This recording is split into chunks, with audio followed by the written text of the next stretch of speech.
Welcome, everyone, to What the Force. I'm Marie-Claire Gould, your host, and today we are dealing with the most important Maul interlude we've ever had in all of Star Wars. I thought you were going to say moment of my life. Oh. Most important moment of my life. And joining me to dissect, have a therapy session, is Katie Horn, who's been with me for all of the Maul Shot of Lord episodes, and generally my good Maul friend here.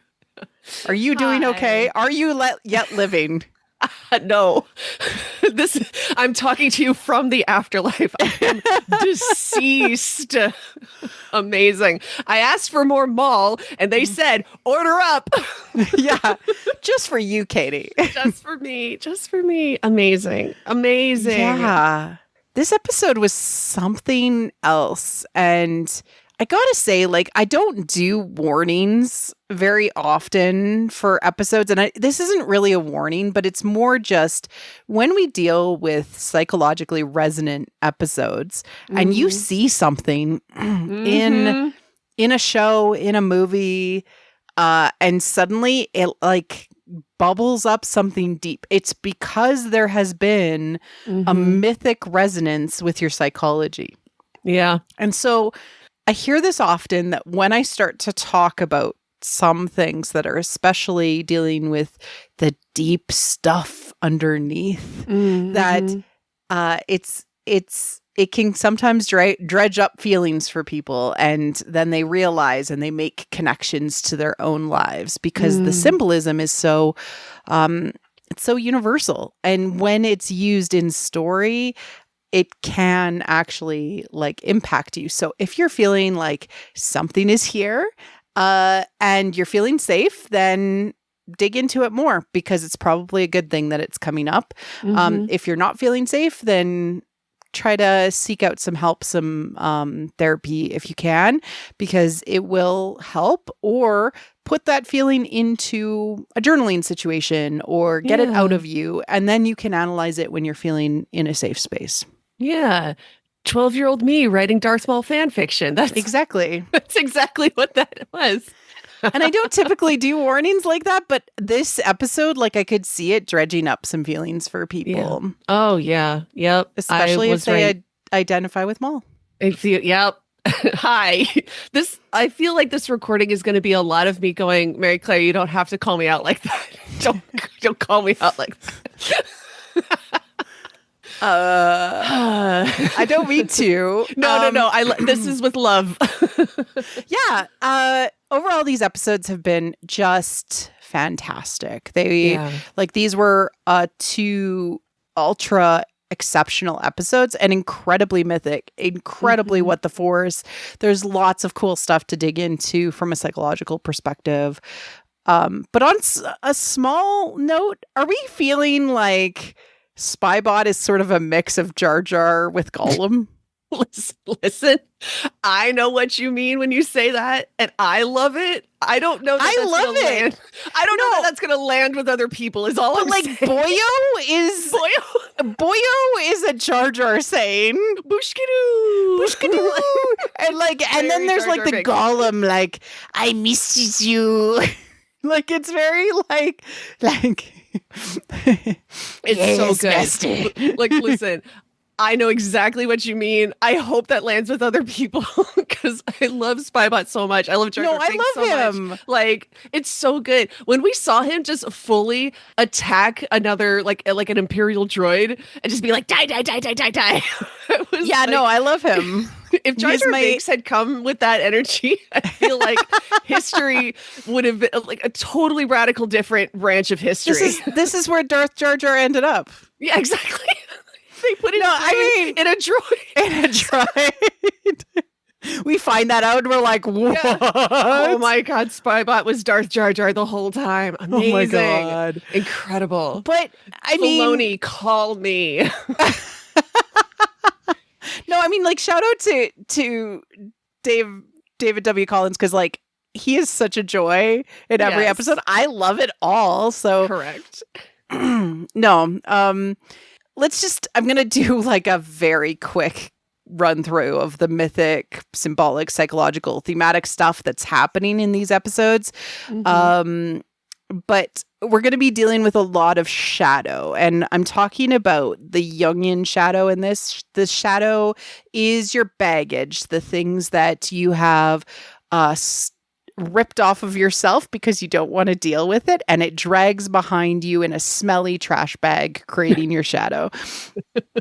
And, you know, this, if it becomes large enough, it can become a complex or a shadow version of yourself that you've projected out there. And when you become aware of these things, sometimes you feel a lot of guilt and anxiety about them.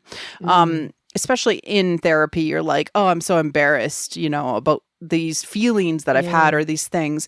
But, you know, a lot of the time, the psychic wounds that we have are from a very, very young age, before we've even fully developed our ego or the feeling of who we are, that we, you know, our sense of self, right?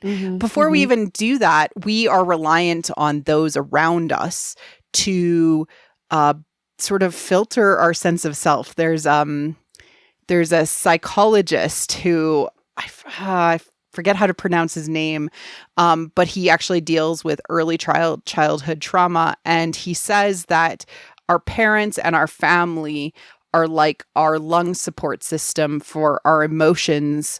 And if they're taken away from us in early childhood, then the trauma is so hard that you can't actually blame a person for how they use splitting of their hurt parts of them, their trauma parts of them in a defensive way, because they don't have the full ability to understand how to survive. It's a survival thing. And so my question for you, Katie, is, can we blame Maul for anything he's ever done? No, never. He's an innocent little lamb. No, I mean, I struggle with that so much because, like, you might recall that as soon as Mother Talzin brings Maul back to life, he's been given this second chance. He's been reunited with his brother. His immediate instinct is to go to Ryloth and mass murder civilians, including children. We did see. He's a bad guy, right? He's a bad guy. Yeah. And I'm like, okay, you had a hard childhood, but like, come on, my guy. So like, I do that. But he's never gone to therapy. And this, the person that he is the person he was told to be. Like, on no uncertain terms, are you to be this person? Like, he was never given a choice. Like, well, the choice was be this person or die. And I don't think it's his fault that he chose to live. You know? So there's a lot of complexity and ethics around the fact that... It's complicated. Right? And, you know, in an empathetic world, we would help those that are hurt. So it's early childhood trauma is a really hard deal, like really hard to talk about. And can you blame really anyone who's been faced with those sorts of difficulties for who they ended up if we've never given them the chance to be somebody different? And the only way you give somebody a chance to be different is if you take care of them. You give them nurturing. You give them compassion. Yeah. Or you give it to yourself. It starts that way, right? I'm going to cry. This whole episode is me crying. Yeah, it's okay. You and Maul. Me and Maul. Holding hands. Holding hands. And of course, we have collective complexes. And these are oftentimes archetypical parts of ourselves, or archetypical shadows that are larger than just our own personal trauma. And I think that Palpatine actually is that. And so that currently is the big thing that's standing in the way of him sort of like transforming or fully becoming more whole, I think, is that he has basically the devil standing in his way. Yeah. And over his shoulder and looming over everything. He's literally the emperor, god, king of the universe. And Maul's like, what do I do with this? I got a plan, I think. I got a plan. He sure seems confident when he tells Devin he's got a plan. Yeah. we're going to be dealing with some ego death and apotheosis or alchemical union. These are transformational mythic motifs, psychological motifs that happen within story as also within ourselves. And so you might resonate with some of these things that happen in the story. And I thought they were really beautifully done, and they can compare to other things that we've seen in Star Wars before. So it's good. From a life archetype perspective, Maul is fluctuating a lot in his transformation, but primarily, except for his like very insular, internalized moments when he is experiencing his sort of lowest point, he's mainly a sorceress. He's very aggressive in his trying to make a family and a home. Controlling everything. Like we knew he was going to go full mask off with Devin eventually. it finally I don't even think he's there yet. I actually think he's only... No. I really think this was just the first actual proposal where he said, come with me. We can take over. We can fix this problem, I actually think he's only at the first one. Oops. Yeah. He tried to be nice before, but it was like, I think this is the first real one he made. Yeah. Yeah. Devin is solidly in her individuation journey. She's making tons of decisions for herself and protecting those around her. Unfortunately, often the death of the mentor is required for a journey into the hero phase. The hero's main antagonist is the sick king, Shadow Lord, and the dragon. Ooh. Who's the dragon? If Maul's the sick king, who's the dragon? The dragon is usually like a force of nature. So okay. I don't know. Okay. That's probably going to be season 2. Honestly, I don't think it's going to be now. I don't think, I think Daki's going to die. Absolutely. Right? Absolutely. So I need this to pick up. I need him gone. I needed him gone yesterday. I'm so sorry. I know. And death doesn't have to mean death. It can mean a farewell, right? Like when you send your kids off to university, that's like a death of an experience. Honestly, he's standing in the way of her making that threshold into adulthood and making her own decisions. Side note, Riley's like a total damsel. This he's carried around. He's in binders. He's in a tower. He's rescued. He doesn't make a whole lot of decisions for himself. Love that for him. Honestly, love that for him. Brander's solidly on a positive change arc because he's locked in on what he needs to be for Riley and for those around him and his planet. Okay, for real, how lucky is this sad dad that a big catastrophe? I know. Because showed something up. Woke him up. Something woke. Well, because that's the thing. He can't make it to a soccer game, but he's all like, "Oh, an apocalyptic event. I got this locked down. I can show up for this." Unfortunately, that's how a lot of dads see themselves, like not showing up in the little moments, but for the big moments when really it's all the little moments that also matter. So it's hopefully people pay attention to that. Daki is fluctuating hermit because he really wants to leave and protect, and every single chance he gets, he's like, "Can we just go?" Yeah. Two Boots is a hero from Coward. Oh man, I love him so much. And somebody asked me what Spybot was, and I didn't have a good answer because I was like, I don't know, man. Me. He's me. I think he's actually a vixen, which is the aggressive form of the maiden, because he needs Maul, right? And they are often. They're oftentimes. I'm a vixen and I need Maul. Yes. You're just describing me. Yes, I am. But yeah, no, Spybot is a vixen. He's aggressive, out there, speaks his mind, all of those things. Like you could imagine him being Ventress. Like he's very in that. Like, but he is defined by his relationship to his parent. True. Right. That's how maidens are really in in their phase. And so he is in the maiden arc. Although I did see Two Boot change from a coward, a passive hero archetype to a regular old hero because he made choices, right? Yeah. He changed his mind. So I guess droids can change, guys. I'm proud of that. Thank you, Tom the Farm Boy on Blue Sky, for asking me what archetype Spybot was. That was an interesting thing to try and figure out. Love that. I love that. That's wonderful. There's going to be lots of reminder motifs in this. Anima Animus, the hidden inner part of yourself, which is oftentimes the exact opposite of what you are. So if you're an older man, a younger girl. If you're a younger girl, an older man. So that's why we have Maul and Devon having their anima and animus being projected on each other. We have the Fisher King motif, which is the thigh wounds. Yeah. Repetitively done. He's coming back. And just as a reminder, like Odysseus had a thigh wound. Ahab had a thigh wound.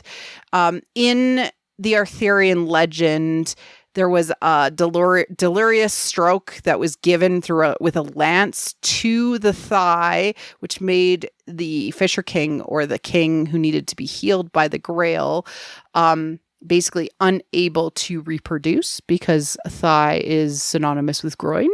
And thus the world and his castle and his land became a wasteland. And that is a symbol of an unhealed wound. That means that you cannot sort of progress. You are caught in a consumptive wasteland. And so it's really interesting to see Maul with a thigh wound, because it does mean that to heal, much like the Grail being given out of compassion, he needs to receive compassion to heal from his thigh wound. And it is a unhealable wound, and so will always be broken up until a true compassion from his anima. Yeah. Oh, right? Gosh. There's another thigh wound in Star Wars. Do you know where it is? I feel like I can't remember. Tell me. So on Din Djarin's armor, there is... Oh, that guy. He has this, in the first 2 seasons, this like very broken up like armor. And it's like all crinkled thigh wound armor. And so like these motifs, they know about them, especially, Dave and John, they know about this, and they've really tried to impart more of the Arthurian stuff within the Mandalorians, especially like the knights versus wizards. And, I just need them to go back to the Mandalorian Wars and bring in all of that cool stuff. That would really, really make me personally very happy. But the important thing about thigh wounds is that they're symbolic representations of when you have an unhealable wound, much like what we talked about, early childhood trauma, where you've split off things from yourself and you're in this defensive mode that you can't heal from. Right? So he's kind of broken. He's a lot broken. But I actually think that the first time that he actually experienced the thigh wound was Kenobi. Yeah. Oh, right? Because he was separated from his creative forces and unable to grow and change. There's a really good article on this on the Joseph Campbell Foundation site. So I'll post that in the liner notes. It's the idea that healing is the integrity of love. Oh, that's lovely. All right. Yeah. And to heal from these sorts of wounds, you have to integrate or live with integrity these broken pieces of yourself. We also, of course, have the predator. It is Maul in this, even though they're being hunted by the Inquisitors. They're not really a thing. It's more about respect to Devon's journey and being the maiden, and how she has this dark force that wants to consume her, consume who she is, right? Yeah. And in that, we have a companion with her, even though there is the predator union that is being proposed, literally. So yeah, that was the mythic motifs, themes, psychological stuff, symbolic stuff, and I've got more symbolism that's built into everything. Because it's all so good. Yeah. So much. I'm gonna try not to yap for 3 hours. Oh yeah, no. And if you want to know anything, I've been talking about these for the last 3 episodes, so you can go back and listen to our other episodes where I go into a lot of detail. Like sometimes half the episode is me talking about it's so valid. the mythic stuff that's happening, and it is really important to say, because this is what they're saying with this show is that even the worst of us should be healed. Yeah. I love that. That is so Star Wars. Drama. It's so Star Wars. And a cop drama. And a cop drama. Yeah. Cops on the run because nobody understands them. We're on the wrong side of the law. I just I don't know if we have it in the notes, but I can't believe that one officer was like, no, Kleiss. They killed her. Yeah. Kleiss is dead. Kleiss is dead. Oh my God. I was like, oh, we're not playing. No, we're not playing around. I mean, I suspected. I did not expect him to come out and say it, because so often with animated shows, because people think animation equals for children, they can't say, I'm going to kill you. They have to say, I will destroy you, or someone was destroyed. That whole village was destroyed. I did not expect them to fully say, she's dead. Dude, they killed her. No ambiguity. What? Amazing. We're not playing around. And I'm really here for it. I need to explain to you how I made the biggest bowl of popcorn last night. And for the first episode, it was literally, I was shoveling this popcorn into my face. I don't know if I was just really hungry. But it was so good, and it was so engaging. It was fistfuls of popcorn going into my maw. I was so locked in. It was great. Yeah. I have to say, whoever chose the titles for this season really were like, I'm going to speak directly to Marie Claire. She's gonna love this. What are your thoughts on Call to Oblivion? I mean, Oblivion is like what happens to you when you go into the underworld? Ooh, yeah. Right? Yeah. You are disintegrated. You are destroyed. So the call is the call to be destroyed. And this is the lead up to what happens in the creeping fear, right? Yeah. Which is is so cool, because literally at the end he's dropped into the cave at the end. But yeah, it's so good. Oh, it's so good. I do love that they're showing the macro world is being impacted by the little story world that we're in. So it starts out in the planet is on lockdown. Yeah. There's a curfew, and Lawson and Daki are connected, trying to figure out where the kids are at. It's fine. We're walking down the tunnel with Maul. Yeah. Oh, yeah, because he's going to take Devin to his hideout. And so he's leading Devin and Riley through the sewers. And immediately Riley's like, what's going on? I'm just a guy.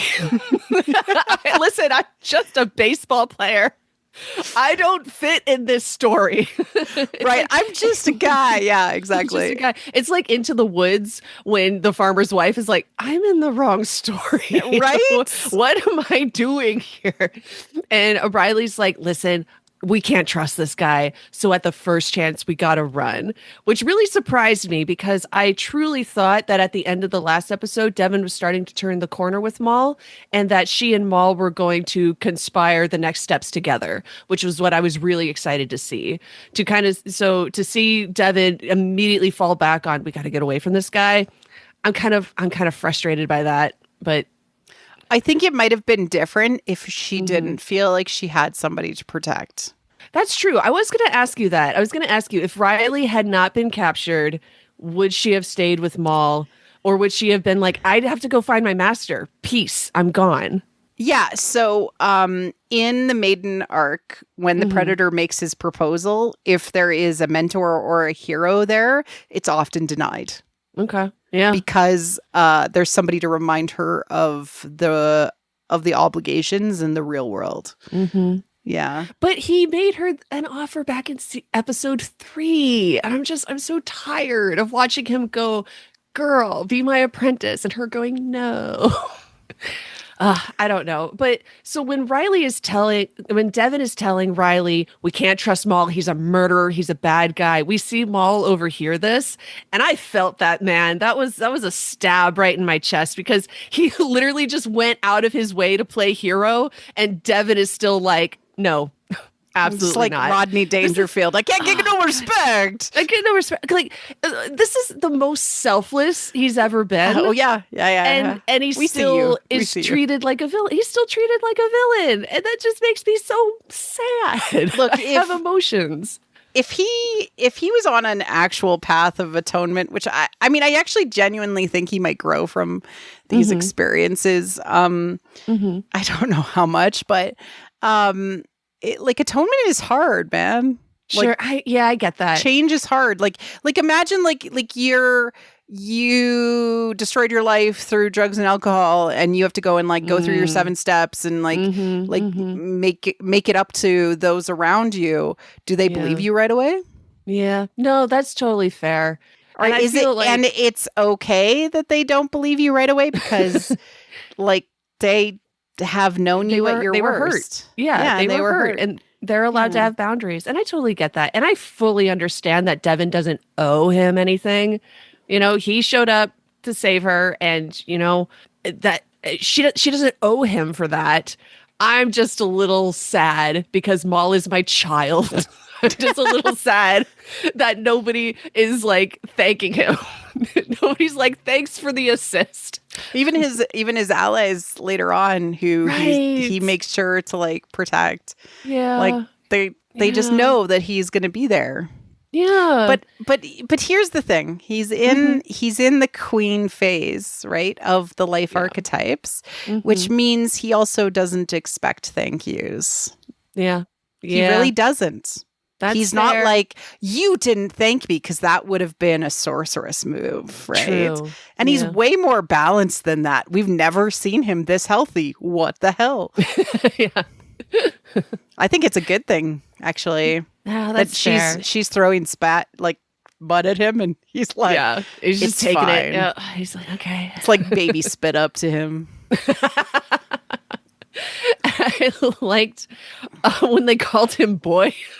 Oh my God, yeah. Riley? Yeah, I've got to protect this boy. And he's like, boy.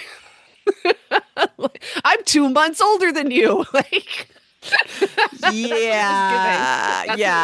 He's full damseline, though. Absolutely. Yeah. God, I love that for him. If Riley could just scoop him up bridal style and carry him, that's all I want. So Maul tells them that he's got a way to get off the world, and she's like, no, I'm not leaving my master. But this gets them on the topic of masters, and she's very interested in it. He compliments her on her skills in battle, and she credits her master. Yeah, and he's like, and then she's like, well, what about your master? Because he fully brought up his master before, and she's like, you said your master betrayed you. And he's like, yes, that it was devastating, but that wasn't the greatest wound he inflicted on me. And we just I know what that is. I'm waiting for her to figure out what that is, because I guess she already does know. He did say my brother was murdered, my mom was murdered. Yeah, she's got trauma. Yeah, but he didn't okay, so as soon as Maul said that, I said, we're going to see it. We're going to see how broken he is in very shortly, because this was brought up basically to say that the deepest wound was the death of his other half. Right. Yeah. Right. And that's why he has been basically like a shell of a human, or a shell of a Dathmarian for so long. So in Beauty and the Beast, I'm thinking specifically of the Disney movie, The prologue is, oh, the beast was cursed. And, and then we see him, he like curls in on himself. He has so much shame about it, whatever. So we know this already. And the exciting part is watching Belle figure this out, watching her go into his bedroom and see the ruined portrait of the beast when he was human. Like, that's the exciting part, is watching her realize this thing that we already know. So where do you think we are in Belle's story? If Devin is Belle? Yeah. I don't know. Well, that's the thing. The beast shows up to rescue Belle and she says, oh, okay, I guess he's not so bad. I'm going to help him and heal him. All of that is making an impression. She wouldn't be willing to talk to him if she's literally interested in him. She's asking him questions. Okay. But we are still super duper early in her arc, in the fact that we're not even at like a midpoint in her transformation in her maiden arc, because she was a damsel for so long. She was stuck. You can't progress positively if you're a damsel. Yeah. All right. Because you're trapped. You're a prisoner of your own fear. Yeah. Right. Well, she does ask Maul, is your master still alive? And I love that Maul pauses. And you can like see it on the tip of his tongue of like, it's the Emperor. Yeah. Like, is he still alive? Girl, he's ruining everyone's life right now. He's legitimately the worst. He's legitimately the worst. So Maul just says, unfortunately, and I really wanted him to follow that up with, for everyone. It's everybody's problem that my master's still alive. Yeah. Man will try to take over the galaxy rather than going to therapy. Exactly. Yeah. They arrive at the hideout and Spybot is so cute. Was worried. And Maul gives him scritches like he's a little cat. Like, I didn't know how badly I needed this for Maul. There's something very healing in the fact that like when Maul comes home, just imagine him, he puts his key in the lock and he turns the lock and he opens the door and then a dog runs up to see him. Like, the dog is just so happy to see him and Maul reaches down and pets the dog. I didn't know I needed that, but absolutely I needed that. And it's just like, it's just so nice that when Maul's not around, someone worries about him. Somebody worries. Yeah. We haven't had that. We haven't had that before. Spybot is so important to me. He's also me. I'm Spybot. We're the same. It just sort of reminds me of like, you got to start with the plant and then you get the Spybot and then you get the apprentice, right? Like there's like a hierarchy of like care. Yeah. Got to make sure the Spybot lives and then you can get your minions and then you can get the apprentice. All of them have to live. Yeah. The care somewhere in there, you got to heal yourself too. Rook attempts, tells Maul that the Imperial forces are closing in and they need to leave. Yeah, we need to leave now. The ship is fueled and ready to go. Let's get out of here. And Maul's like, okay, let's go. And he turns around and Devin's fully gone. Yeah, and she also like gave Devin like the once over, like you're a problem. You're a problem. You are ruining my life. If you weren't here, Maul would have made much smarter choices. We would already be gone. And so she's just looking. It's almost like she's the stepmom and Devin is her stepchild and she's just not about it. Cogsworth. Come on. Oh, sure. Yeah. In Beauty and the Beast. Yes, if we're keeping with the Beauty and the Beast metaphors she's Cogsworth. Oh. and Spybot is Lumiere. Yeah. He's just cut to Spybot doing a full Be Our Guest for Devin. Be our guest. Yeah. So Devin and Riley attempt to flee and we get a genuine proposal. This is he didn't really get there before. Like I would say it was just like a precursor warm up and a amuse bouche, as if you will, of proposals. But this one, he literally holds out his hand. Mm-hmm. And is like, come with me and I will reveal my plan to take down the Emperor and save the galaxy. Yeah, because she she's trying to get out of there and he's all like, where are you going? We need to fight together. And then she just says, we're not going to take on the whole empire. And my reaction was, not with that attitude. She needs She needs an attitude adjustment right now. Yes. Absolutely, we're going to take down the whole empire. Yes. Oh my gosh. Yeah. I, the Predators often proposes with a very tempting offer. Like literally, he's like, "We can save everybody," and he's like, and she doesn't even like bat an eye because, the lover, the mentor, is often there, and so it is rejected at that point. And so, like, just imagine like Belle's father, but like she would have rejected it if it wasn't, given. Yeah. Like if she could have left with her dad, she would have, right? Yeah. If he was like, "Hey, I have a sick library, come stay."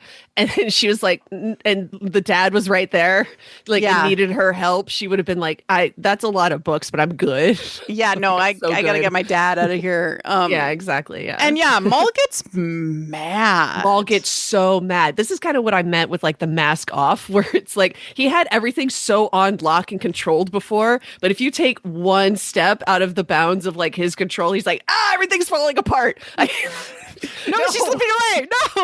No, come back. That's my big piece I'm missing. Oh my God. No, I need you for everything, all of this to work out. You have to stay. It's so important. Like she is such a big part of this plan that he's concocting that it genuinely pisses him off that she's leaving again. Yeah. And it kind of pissed me off too, because we've said this before. I'm super impatient. I need this story to get moving. I've been waiting for the story to happen, because I remember so much of the lead up to the show was Sam Witwer saying, "Ooh, this show's going to answer the question of how does Maul train an apprentice? Not how does a Sith train an apprentice? How would Maul train an apprentice?" And I'm like, I would love to watch that. I would love to see that show. But she's not his apprentice yet. And I feel like she's not going to be his apprentice until maybe season 2. There might be years of this show. Oh, I mean, I would love that, but also I'm way too impatient. I'm so sorry. The thing is, you're already there. I am already there. Right? Whereas the audience is not already there. They're only just starting to feel for Maul. That's potentially so fair, right? When you're skipping ahead a little bit, but when Maul has all of his big flashbacks, I heard your voice in my head saying it's so hard to get everybody on the same page, because that's what we were doing here. We were getting everybody on the same page and bringing them around to Maul. And so you're right. I've been there for a while, but most people Can you just enjoy aren't. the ride of everybody and understanding Maul has been a victim this whole time, which a lot of people don't know. We've talked about a lot on this podcast, and I was totally with you on this too, but we got to live in the moment and be like, everybody's now aware that he's a victim. That he's a little baby, yeah. So like it's just kind of funny that I've always been like so in step with Maul, because every new Maul thing that comes out, I'm always there like day one, and I have been since 1999. And so like when Maul got mad at Devin leaving, I was mad at Devin leaving. So in a lot of ways, so it's very truthful to the character too, in where he is and what's going on, because you're right there with him. I'm right there with him. So in a lot of ways, I am living in the moment, because I'm like, girl, I see what we can be. I see what you and Maul got going together. I can see it, and I just want it to happen already. And I'm so mad that she's not playing ball. So yeah, I'm right there with him. I'm right there with him. Yeah. But so she tries to leave. He force holds her. Yeah. Right? And then like he's like desperate, like, don't leave. Like, yeah, just stay. Just stay. Like, and toxic. I mean, like in desperation, like like Maul sees her as the key to being to like he's viewed it as this like key to unlocking this like grand plan, etc. But you and I and our listeners know that this is the key for him to fully heal himself. Right. She is this secret that he has never known could exist. Yeah. And so she's like, no, and like grabs for her lightsaber, and that gives her the force power to resist him. Yeah. And Maul force pushes Riley back. And I mean, he definitely sees, like, it's very clear that if Riley wasn't there, she might have considered it. I think She might have stayed. Yeah. she might have considered it, or at least heard him out longer. That kind of makes me a little afraid for Riley now, because like we saw how Maul acted once he understood that Kanan was the obstacle to Ezra. Like once he figured that out, it was like, oh no. So now he does fully understand that Riley is an obstacle to Devin. Like I feel like he has internalized that. Oh, yeah. I see you. You're like, No. I don't know. Because I mean, because Riley isn't a Jedi Knight, you know. No. So I don't know that Maul would necessarily pick a fight with him. But no, I don't. I don't think so, actually, because I think he's aware of like certain things, like if an accident happened to her master. That would be fine, accident, If right? an accident happened to Riley, it would be fine. But if it was directly his fault and it could be pinned back on him, no. No. Yeah. Right. So I actually think that there's like a very like line in the sand. He isn't willing. Whereas later Maul is way crazier. Oh yeah. Yeah. Right. Yeah. Like he is at the end of his rope. Yeah. He is literally at this like crazy desperation place and like has no time because he also fears death. There's like he's at a different stage in his life, right? With Ezra. Yeah. With Ezra. Cause like it's what, 16, 17 years after this? Yeah. Yeah.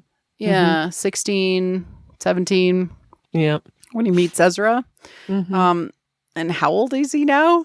Do we know? In his 30s, yeah. So like, he's in his 50s by the time he meets Ezra? By the time he meets Ezra, he's in his 50s. Yeah, so he's like, he's in his like third phase of life. And he's just like, I gotta get this done. He's feeling like he's running out of time. And, you know, like he definitely had his midlife crisis somewhere. Along the line, right? Like where he realized there's less time ahead of me than there is behind me. I mean, yeah. I just thought it was so funny that we thought he was going to be nice to Riley. Oh, yeah, no. We were speculating. I mean, this is nice. He let him live. He did let him live. This is nice. What are you talking about? The Imperial forces arrive because of the probot that droid that found them, and then Spybot gets into a fight Imperial with him. droid, yeah. Spybot jumps on him and stabs him. It's like, die.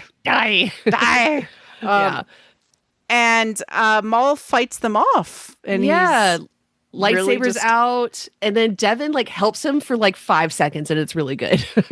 Yeah. Because, you know, she sees all the stormtroopers coming in, and she does recognize like, oh, you know, the enemy of my enemy. And so she helps Maul fight off the stormtroopers, but then the stormtroopers get their hands on Riley and take him away. And that's when Devin immediately splits off because that's more important. And she fully abandons Maul.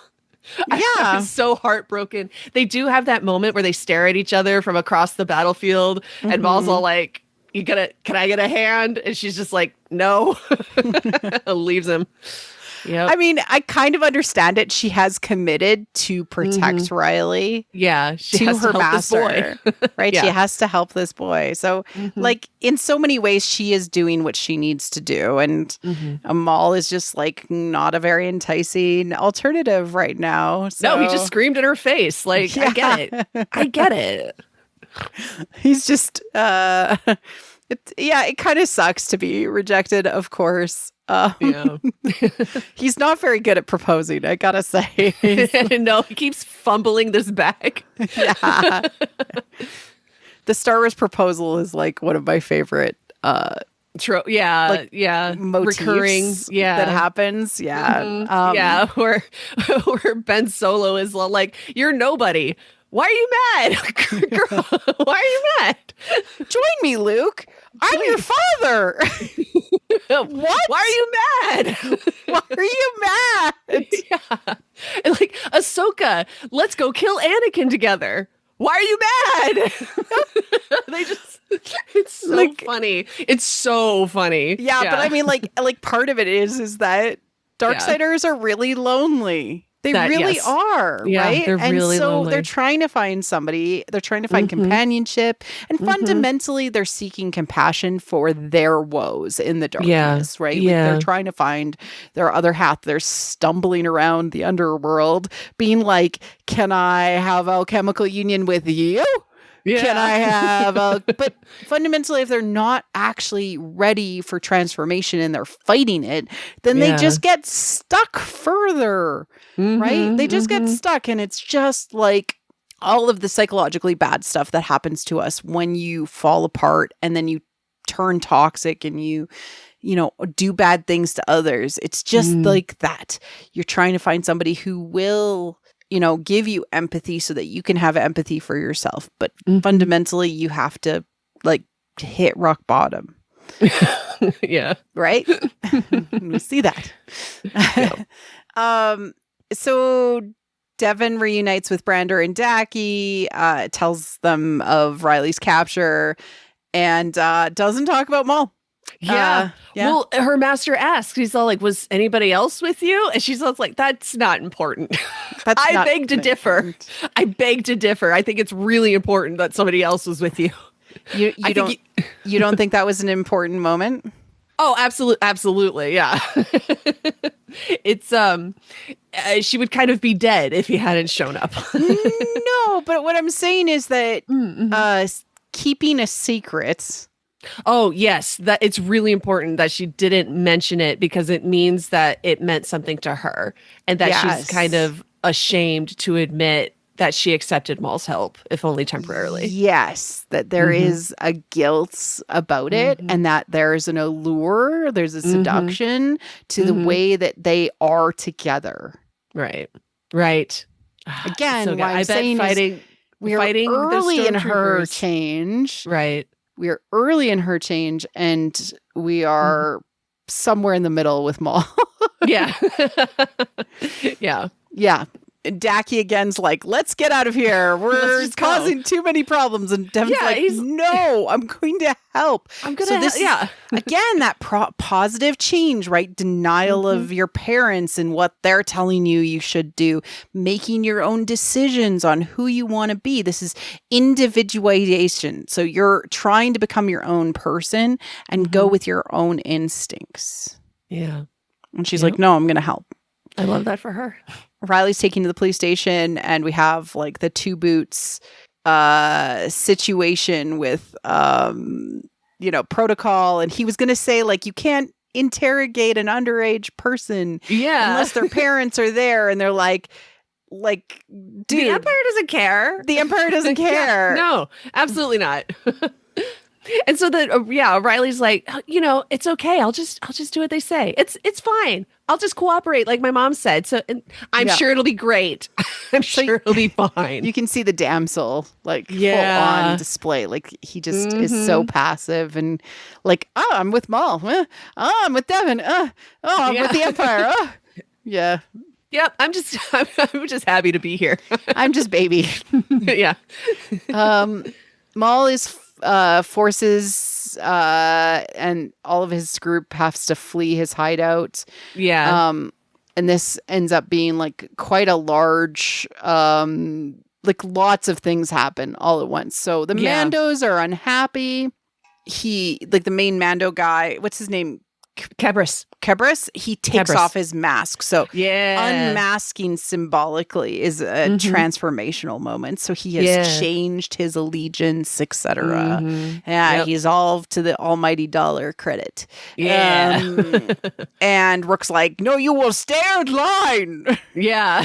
Vanessa Marshall is killing Rook. Like she's great. She's got Yeah. some good like loyalty, like lines and everything like that, and she tries to talk with Maul about what's going on, and he's like, sometimes we just need to take care of that problem. He's like, listen, that one we just cut the dead weight, honestly. But Rook fully tries to reason with Maul and point out how stupid he's being, just fully stupid. stupid with Devin. He has firmly lost the plot with Devin. Do you know what I mean? Like he's not making smart choices. He's not looking out for the people, currently following him through this tunnel.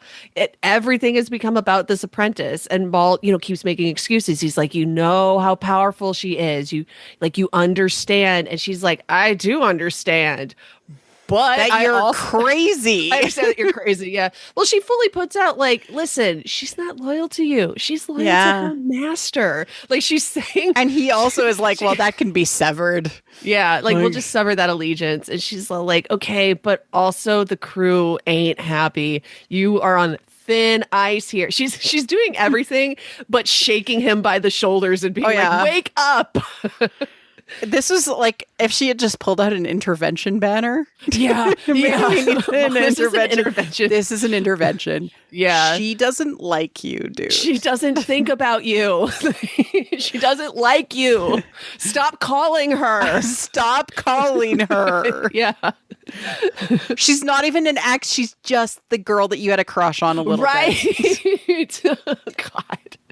I mean, like he's not in and again, this is like that sorceress stuff, right? Like he's very aggressively trying to pursue this idea of building a family and a future and a home and a new way of being.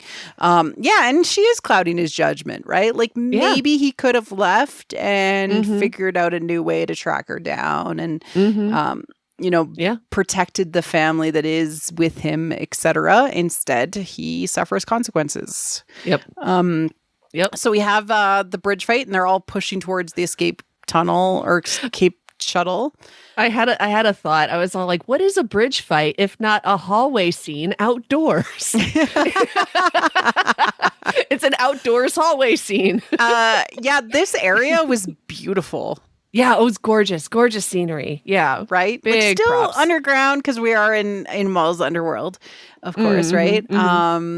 But yeah, they're pushing to go and get out of here. And so he's trying to save everybody, like legitimately going all out, including leading as soon as the Inquisitors show up. So Merrick and Crow, the Crow show up and they're cool, right? They're so cool. They're so cool. But they're definitely like boogeymen. They're not like, they don't have deep personalities. We're not going to get to know the Inquisitors, I don't think. They just represent fear. Just like, I kept thinking about what you were saying last week where you were all like, oh, the Dark Knight, the Black Knight, is sometimes Lancelot, Yeah. And I was like, how wild would it be if one of these guys took off his mask and it was Savage? Because we never saw what happened to him, right? It's impossible. That would never happen. That would never happen. But I kept thinking about because we don't know whatever happened to Savage's remains. So if it was the helmet, it's like, surprise, it was Lancelot all along. Surprise, it was your brother. Ah! That would be dope. That would be wild. We can survive the odd lightsaber through the gut. Ahsoka showed me that. Yeah, exactly. Yeah. I mean, I don't think we're ever going to find out who Merrick is or who the Crow is. I just think that they are boogeymen and they're supposed to be just this arm of the Emperor and a Vader and the scary foot soldiers of the dark side. So he leads them away, but first he gets his knee gets hurt again. Yeah. Yeah. Right? It might have been feeling a little bit better, but yeah, I don't think it was fully. I don't think he was healed to full. I think that leg wound from Docky was flaring up again as he jumped from up high to down low. Yes, you saw it go crunch, crunch. Yeah. And then Cabris. I don't know. Oh, I don't know. It's he steals the transport attempts, but is immediately blown up. Yeah, right. Rip. Right. Well, and also, what materially happens is that this escape shuttle is no longer an option. Yes. Maul's forces are going to have to find another way off the planet, which is really interesting. But Maul just leads the Inquisitors away. He's like, no, these are too scary for my guys, and they'll have a better chance if I can get them away. Imperials, they can handle. Yeah. Inquisitors, maybe not so much. Maybe, yeah. They have big old laser swords. And so they fight in this cool cavernous air, like it's very moist, and there's like a waterfall. And I love when they go through like the water that you get the like from the Clone Wars anime. Like they had that in there. Like we haven't seen that effect. Like like in what 26 years? Like where are we at with this? And Maul takes another thigh wound. Oh, yeah. Like upper stabbed, thigh right? near the hip. Again, this is like really, really important because it represents that he's very wounded. Yeah. Emotionally. Yeah. And it's paired with Scorn being yelling and saying, my brother, cover me to Icarus, and then jumps in through the waterfall. Yeah, he jumps into the fight. Yeah, to go and engage and save Maul just as much as Savage would have ever saved Maul. And he gets stabbed in the back by Crow. Oh, he gets stabbed, in the chest. Like, well, no, it's through his back. Well, it's through his back, but it comes out through his chest. Yeah, through his chest. Like, yeah. So it's the same. Savage was stabbed through the front of his chest. Yes, I think it's the same. Like, let's just say it's just supposed to. The parallel is very clear there. Like, exactly. It is. Yeah. This is Savage. This is his shadow self, the shadow version of Savage. And then you have Icarus react and is like, brother!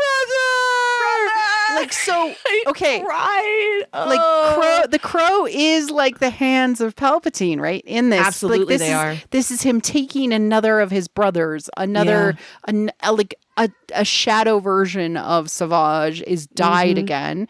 And so immediately I was like, oh, we're dealing with Savage now? We're going to deal with Savage. I knew that was going to happen. But absolutely, it is so fascinating that they decided to have like a shadow play or like a pantomime of it before we actually deal with him. So it's in some ways like a synchronicity thing. Like he is experiencing echoes of what he needs to deal with. Like all of the signs, the stop signs are there. Like you're not dealing with stuff. You're losing people. The stop signs are here. You have to face this. Yeah. And this happens to us. Like we have a friend who loses their father and then suddenly we're impacted because we lost our father so many years ago. And we're like, oh, I didn't deal with that wound. Yeah. This was incredible writing. Yeah, it was really good. It did a good job to like prime the audience for like where Maul's head was going to be in the next episode. It's really good. And I feel so bad for Icarus. I had not fully internalized the fact that Icarus has two knives. Yeah. Because we always saw him, he was either using the cannon. I loved that he and Scorn would like share the cannon. Yeah. I loved that. So he was either using the cannon or he would just have like one knife and be stabbing somebody. I had not until this episode realized that he always has two on his back. Yeah. And so like, and so he has now also lost his other half, just like Maul. And I'm gutted. I'm devastated. I feel like I knew it was going to happen if only because well, we knew. Well, so like, his name is Icarus, so I am like, he's gonna die. But also, Funko Pops made an Icarus Funko, but no Scorn Funko, and I was like, that doesn't bode well for Scorn. yeah. Unfortunately, And who plays Scorn's voice? Oh, isn't that Steve Bloom? Yeah, it sounded so much like Clancy Brown when he dies. Oh gosh, yeah. I was like, yeah, they're doing something with the. Anyways, but yeah, Maul is overwhelmed by the Inquisitors. They're like, Yeah. You know, and he holds up his hands. He puts his lightsaber away. Well, like, okay, you so know? the stormtroopers did say, they made that big PA announcement, surrender or die. And I'm like, oh, okay, so that's where this is coming from. Maul's like, all right, if I just put my hands up, you know, like it's a live to fight another day. I'm going to reach for if you recognize this reference, hit me up on Blue Sky. It's a Sao Tome technique of fight another day. I don't know what that is, but I'm excited to hear it. It was in Ranma 1/2. It was his special martial arts technique of fully running away. And it was like, it's like, that's not a martial arts technique. And he's like, yes, it is, because you fight another day. Oh, Ranma 1/2? Ranma 1/2. Yeah, no. Yes. Sorry. Yeah. Yes. I understand. Oh, you do? Okay, awesome. Yeah, I do. No, I do. Yeah, it is a martial arts technique. It is a martial arts technique because you'll just fight tomorrow. It's fine. It's fine. Yeah. So yeah, he tries to surrender. He puts his hands up, and the Inquisitors are not about it. They're like, okay, when we said surrender, that applied to everybody except you, because the Emperor wants you dead. Incredible. I really loved Maul saying likewise, because it's. Oh, that's so good. He's just I hate him too. And you tell him that. In so many ways, like the Emperor's just like not bothered with killing him before. Yeah, and now it's like, no, I want you dead. You're too much of a problem. You're a problem. And I kind of love that. I kind of love that Maul continues to be a thorn in his side. Yeah. Because really, Palpatine should be so above it. Palpatine should not care. He has Vader to take care of these problems. He has Inquisitors to take care of these problems. But instead, Palpatine is fully like, if you see Maul on a planet, you go kill him. Like, yeah, he's made it the Empire's most problem. Wanted #1. Yeah. Incredible. I love that. Yeah, it's great. He doesn't even care about Kenobi that much because he has no personal. He doesn't care. Yoda, maybe Yoda's up there, but mate, I don't know. Green frog. Yeah. Annoying frog. Yeah. But yeah, Maul like brings down the cave, the likewise, and then brings down the cave. Oh, so cool. So cool. Amazing. And we move on to the next episode, The Creeping Fear. And although it happens like a little bit in, we do hear Palpatine's laughter when the title card comes up. Yeah.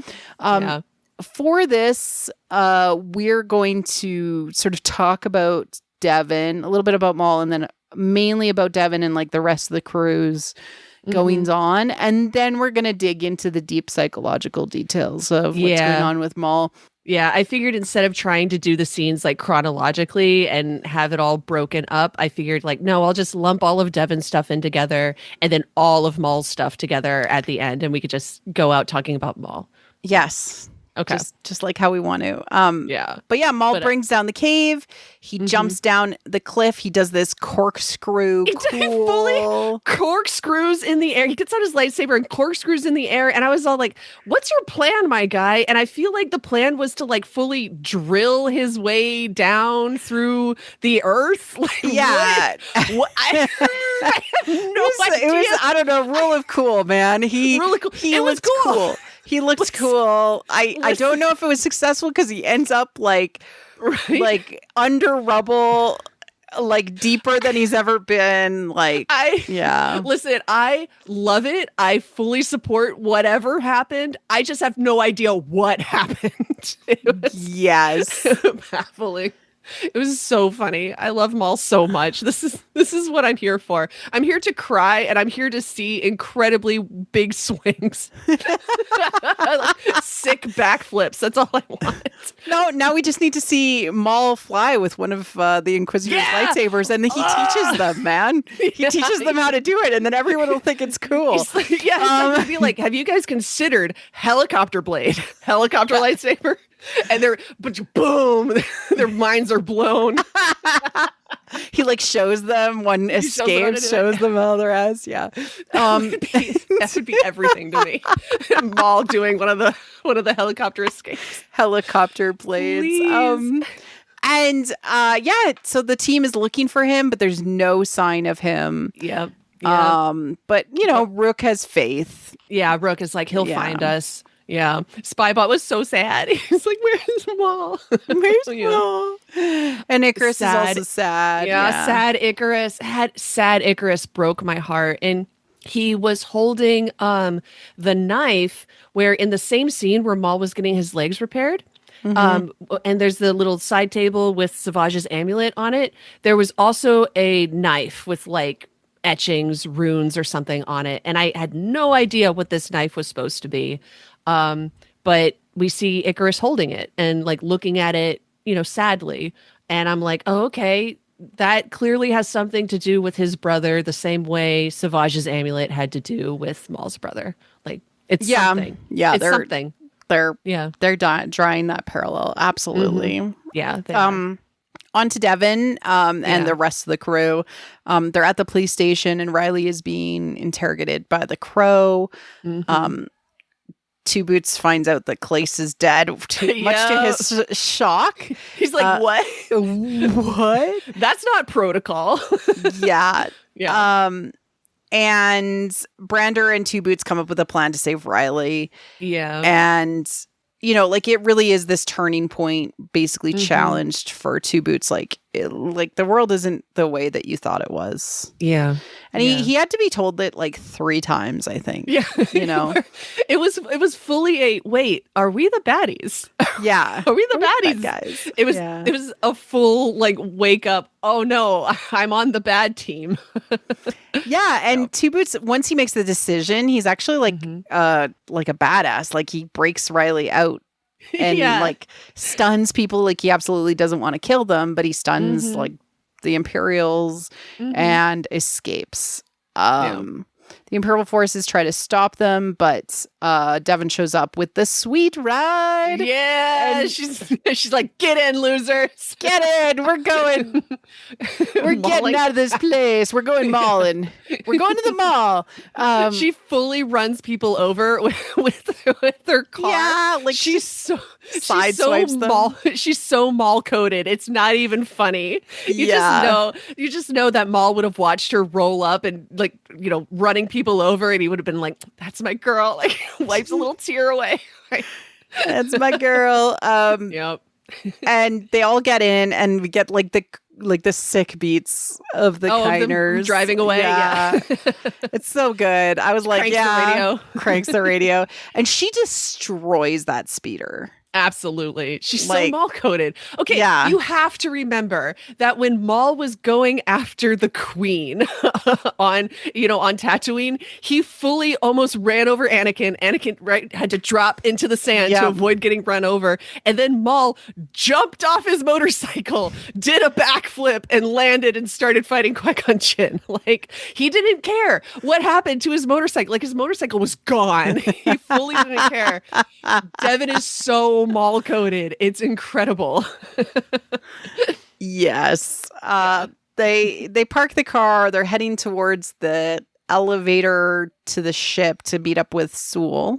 Yeah. And she's consoling Riley. Fear is natural. We just can't allow it to control us, which is like a really great like Jedi line. And I really liked that we're still talking about fear, because that's such a Maul thing. Again, going back to the classic fear is my ally. So Devin has a way of thinking about fear is like, oh, it's a very natural thing, and there's no shame in having fear. Just don't act from a position of fear, which like, I want to hear Maul. I want to see Maul hear that and just watch him be like, what? Wait a second. What? Wait, what? Oh, I fear so much, actually. I'm so afraid. It's what drives me all the time. Like if Anakin is driven by hate of himself, self-loathing, which is absolutely Anakin and Vader, right? Maul is totally fear of his inner child. Yeah. And weakness. Fear. Yeah, fear of Palpatine. He's so scared all the time. He's literally so scared. No, I really loved this, and I thought it was maybe like because Yoda, when he talks about fear, he's like, fear leads to the dark side. Like it's not even like you can experience fear, but like not let it control you. Fear is natural. It's like, no, you have to be fearless. Like there's a nuance in that I really, really appreciated, because You're going to experience dark emotions, but you can't let them control you. Right. Yeah. Right? Yeah. Dark emotions are, and if you deny them, then they become more powerful. That's the point, right? If you're denying that you're even scared, then that's when it starts to control you.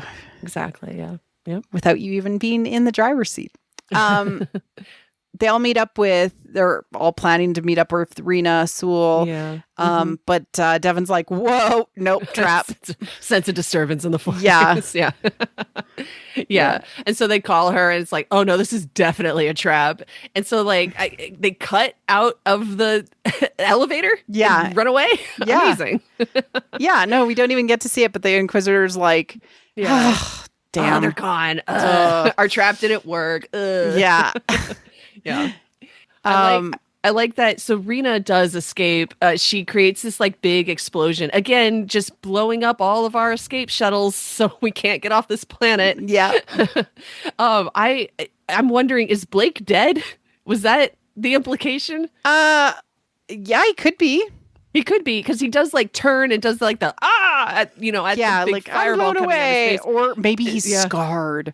Oh yeah, he could have big burn scars. Big burn scars that have to be treated by back to patches, and maybe he's missing an eye. No, we have options.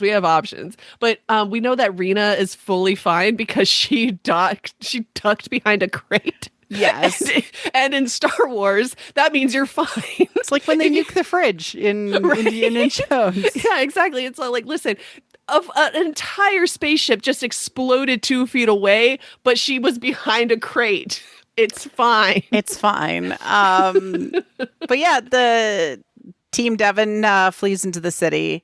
Yeah, I wrote in our notes, like, if she goes crawling back to Maul, I swear to God, because I'm so frustrated with her. And it honestly, if she's like, oh no, we're so trapped, but Maul would probably help us.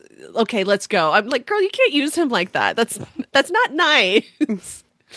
I don't know. I guess I'm too sensitive. I don't know. Let's talk about it at the end. Okay. All right. With where Maul is at. Yeah, sure. Okay, yeah. All right. Okay. Maul section. This is where the podcast truly starts. And this is where I yap for 5 hours. Do you need a tissue?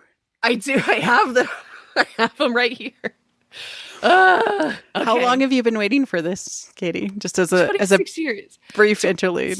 Oh my God, I've been waiting 26 years. No, like for real. Ever since 12-year-old me read the Darth Maul journal, and I discovered that he was actually just a tormented child whose childhood looked uncomfortably like my own, and whose feelings about his parents were uncomfortably like my own. I have honestly been waiting 26 years for somebody to see him and understand him, because I too wanted to be seen and understood. And I didn't know that another thing I was waiting for was for him to truly show that compassion to himself. And there were some big feelings last night. I was really happy to see this. And I do think that it's really exceptional Star Wars. It was really, But it also really doesn't surprise me. No. Well, it did nothing surprised me. No. That's not true. That's not true. Because of how they were playing into the psychological and mythic motifs early on in the season, I was like, oh, they're going to go full, you know, what did I call this? This is Dark Night of the Soul. Yeah. They're going to go full Dark Night of the Soul, right? Like the idea that like you have to reach your lowest point. Yeah. So let's dig into it. Yeah. So Maul wakes up covered in rubble, in rocks. He's literally buried in rocks. There's a lot of water around him. So like water spilling down these rocks. And we see as he is pulling himself up that it is a cave filled with moisture. And so caves in this way, moist caves, are metaphorical wombs. They call back to, Gaia being the mother of the gods, the idea that caves have been shelter and a place of religious sanctuary for as long as humans have been around. They are also one of the earliest psychological motifs that connect us to our unconscious. And so people would go into caves and have big visions and then draw them on the walls and have sort of the opportunity to investigate their own souls. Yeah. And so when we see this motif in Star Wars, we understand that something is about to transform, because again, when you go back to the womb, you go back to the beginning, you are about to transform. This is a place of transformation. And the key is the cave that you fear to enter actually has the treasure that you seek. That's Joseph Campbell, JC himself. JC himself. And so he sees in the water, so the water representing like you can see his reflection, the unconscious, right? The below it is the unconscious, all of the things that are you haven't faced or you can't hear fully. And he sees baby him. He sees a vision of his own younger self in his own reflection. Mary Claire, I need to describe this moment to you. Okay. Because it happens so fast. Like the water, there's a drop in the water and his reflection changes and it cuts away, like to Maul seeing that, it cuts away so quick. And when it cuts back to the water, like that reflection is gone. His childhood self is gone. And so like when that happened, I wasn't sure I saw what I saw. And the fact that like it happened so quick, I fully said no out loud, like, no. It wasn't like a no. It was fully a you're not allowed. Like, no. I stood up from my couch again. Second time the show has made me do that. I stood up from my couch, walked within 2 inches of my TV and hit the back button on my remote to, jump back 10 seconds. And then I watched it again and saw that it was in fact baby Maul. And I paused it. Sans tattoos. Oh, sans tattoos. I was like, oh my God. Like we're fully going there. Yeah. It's great. The fact that it made me rewind. Do you know what I mean? Like, oh my gosh, it was such a moment. Like, oh my God, it's happening. Oh my God, it's happening. It's fully that Office meme where everybody is trying to run because there's a fire. It's happening. It's happening. It's happening. Oh my God. I've waited so long for this. Waited so long. Oh my gosh. Mary Claire, his eyes are blue. Are they? Because they look so. Yellow. They look Do like they look yellow. Farrell's eyes.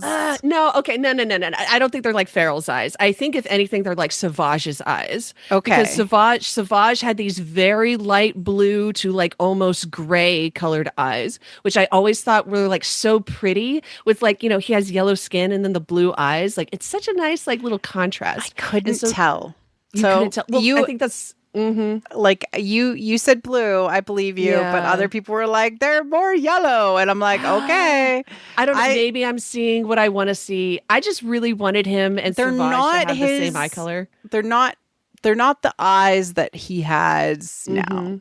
I need to see somebody drop the models. Somebody just fully leak the baby model. Give us the baby model. Give us the baby. I want to see the baby. I want to see the baby. I need it. Gosh. So yeah. I don't know. Maybe it's because I've been consuming nearly 30 years of Darth Maul fan art, but there's everybody has given him all kinds of different eye colors. But I always thought the contrast of red with blue eyes, I always thought that would be like, it was just a nice contrast. And then when they introduced his brother who had these light blue gray eyes, I was just like, yes, let's go. I don't know. I just really wanted it. I hope we find out, because I think that there's like a cool window into his soul. Yeah. Oh my gosh. I really loved, it broke my heart, but I loved when Maul just said, I hate you, and tries to he smacks his own reflection, like tries to get rid of that child. Is it time to talk about the inner child? We called it. We called it. Like, as soon as Devin showed up, this was episode 1. We were like, why is Maul's apprentice like a young girl? Like, why is this happening? Why is his anima this young girl? It's because there's a child in him that needs tending. Yep. There's a child that needs care. We called it. Oh my God. The inner child is the subconscious part of our psyche that holds our earliest memories, emotions, and beliefs, both positive and painful from childhood. This is a Carl Jung concept that represents our original, authentic self, often influencing adult behavior, emotional responses, and relationships. Healing this inner child involves acknowledging past wounds and nurturing vulnerabilities to foster self-compassion. Oh gosh. Yeah. The fact that his initial reaction is to hate this child, this this weak little boy who couldn't do anything and couldn't fight back. Like, yeah, it makes sense that his gut reaction is to really hate that child and just like want to get rid of him and not think about him anymore, And this makes sense. This is paired with him trying to now trying to crawl out of this rubble, but he has this wound that is flashing at us as the audience. Yeah. Right. Pay attention. It's this thigh wound, right? Again, we've talked about it. It means that he is in this emotional wasteland. Symbolically, that's also like when Jesus was wandering for 40 days in the desert, right? Like the idea that you have nothing left. You are you're wandering away from what you need to face. And you need to face this or you can never be fully whole. It's interesting. So, just before we get to the big part where we have Maul's vision quest, we hear Palpatine's laughter. There's lots of other cool stuff in the sound design. Shout out to that entire team. They are killing it. Yeah. I love that you call this Maul's vision quest. This in our notes, This is his dark night of the soul. And in StarWars.com, they actually talked about how they produced the visions that show. So they animated them and then they projected them onto a smoke machine. So it blended animated and practical effects to give it a dreamlike quality. I love that. Oh, that's so who thinks of stuff like that? That's so smart and so fun. We have a sandstorm.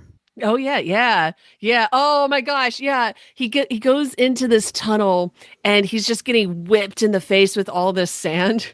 And I just wanted to say this is fully the deleted scene from Rebels, because something that we learned was that in the episode Twin Suns from Rebels, they really wanted to have Maul wandering in the desert, having visions, seeing Savage oppress. I think Sam Witwer described a scene where, Savage would be talking to him, being like, brother, you failed me, like stuff like that, And, if we know anything about the writing process, it's just scenes that you cut. Never you want to be able fully, to they're still in your mind. You're like, I wish we could reuse that, and they figured it out. Oh my god. So it's this crazy liminal space, but it ends up being this like torture chamber for him personally. And he hears voices amongst the blowing sand. But then we have this ethereal smoke that is appearing with these visions or these.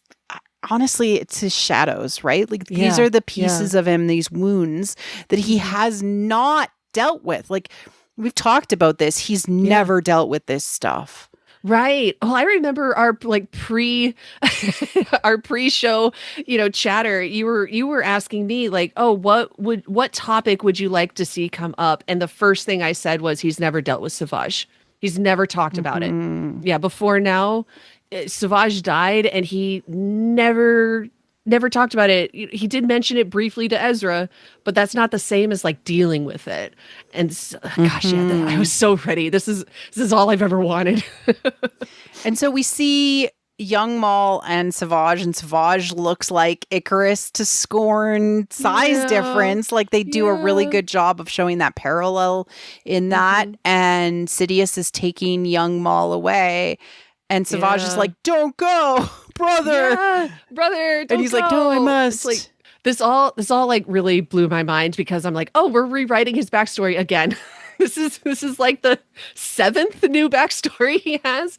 All right, I'm gonna go off on a tangent here. You have to forgive me. Nope. It's okay. All right, a brief rundown of Maul's different backstories. In 2000, the canon was that Maul had anonymous parents from Iridonia, and that he was taken by Sidious as a baby. And so that was actually, honestly, just a guess on Maul's part, where Maul is like, here's what I know about myself. I'm a Zabrak. Zabraks are from Iridonia. That's probably where I'm from. End of discussion. You know? In 2005, we got a comic where Maul was depicted as a street urchin, just like some random kid with like dirty clothes on some random planet. Again, probably Iridonia. And then Sidious just shows up and is all like, you want to be my apprentice? And Maul goes, sure, it's better than living on the street, right? Which, like, even at the time, a lot of people were like, that doesn't sound right. So that canon was never really played around with. In 2012 was when he became a Night Brother, and his mom was a woman named Kainai, and she finds Sidious on Dathomir, and she's all like, okay, listen, the leader of my clan, Talzin, is the worst. I hate her. She always makes us give up our sons to be slaves. But I've actually pulled a fast one on her. I had twins. I sent one of them away to the Night Brothers, and I have this other one that she doesn't know about. Can you take him and maybe protect him? Are they twins? They were in the Plagueis novel. Yeah. So we don't know if they're still twins. We don't know if that's like the current canon, but for a while, yeah, they were twins. Because that was the whole gambit, was that Kainai had like pulled a fast one on Talzin, and had a second one that Talzin didn't know about. So Kainai gives Maul to Sidious to like keep him away from Talzin specifically. But then 2014 turns that around and says, no, actually, Talzin was Maul's mother the whole time, and Kainai just doesn't exist anymore. And I was like, okay, all right. Get used to it, I guess. Get used to it, yeah. So at that point, the canon is, okay, Sidious straight up kidnapped Maul as a baby and raised him from infancy, like literally from infancy. But then it changed again in 2020, where it's like, okay, all right, new canon. Maul is Talzin's son, and she raised him to an age, at which point Sidious just showed up on Dathomir one day, and he and Talzin like exchanged secrets. And once he had everything he wanted from her, he just straight up abducted Maul and took him away. And now we're putting more flavor on that, where it's like Maul maybe wanted to go with him. I don't know what we're doing here. I've lost the plot of what Maul's backstory is. This was changed so psychological. much. It could be not true. Right? It could be not true. Okay. Right? It could be just like him. I just talked an awful lot for something that just maybe is not true. I'm so sorry. Well, like, no. I meant like it could be that like this is how he thinks, like he wanted power, and you know, like it could just be his own unreliable narrator about the situation. That's what frustrates me so much. Okay, so in 2020, we got a short story called The Unwilling Apprentice. This was published in a collection of short stories in the Star Wars book Myths and Fables.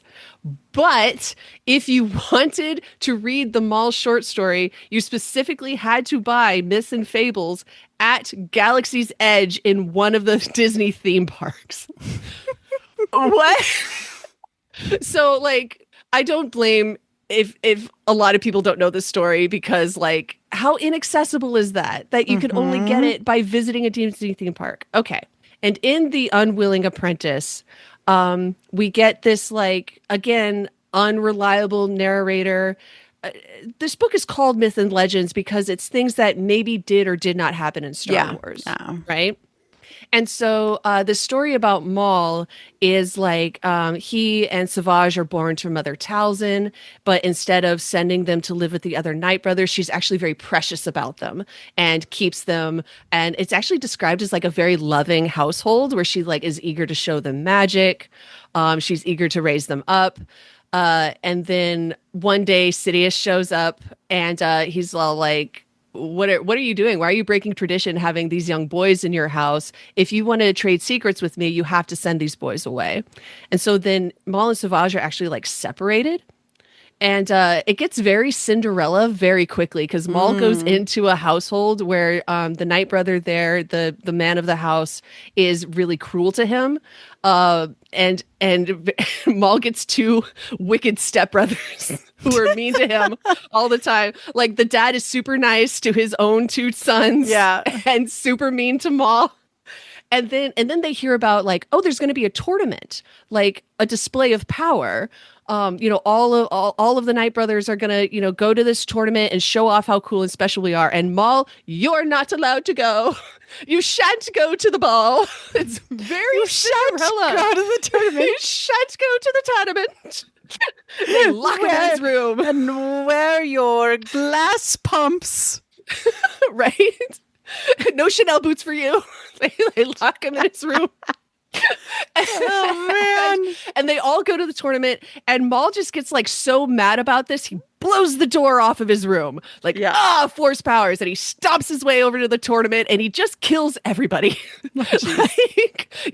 He starts like force choking left and right. He's just all like, ugh. And again, I cannot stress enough, he is like 7 years old. He's this tiny terror. Just imagine this tiny terror bursting into Prince Charming's ball and force choking everyone.